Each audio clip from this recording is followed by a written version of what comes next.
I'm on a mission to replace or improve all our household lights with something designed to be more interesting and creative.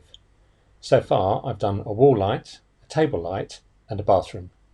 Next up is this hallway, which has featured this bare bulb for the last 8 years.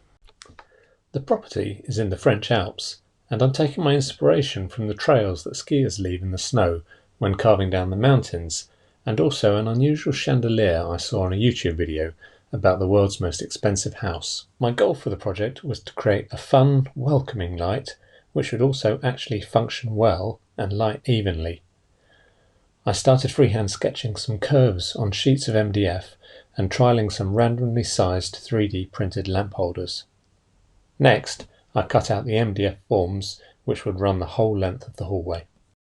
To add some interest, I decided to make each lamp addressable so I could animate the turn on and off sequence. The easiest way to do this was to cut an addressable LED strip into sections, which seemed like a good idea at the time, but turned out to be a massive amount of wiring.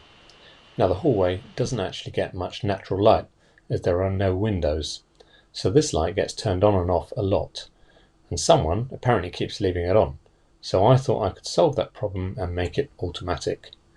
We have a dog, so I decided that infrared sensors might be difficult to calibrate reliably, so I decided to use ultrasonic transceivers, which are accurate to about a centimetre and could be set well above the height of your average Labrador. Here's the first testing and then the final result.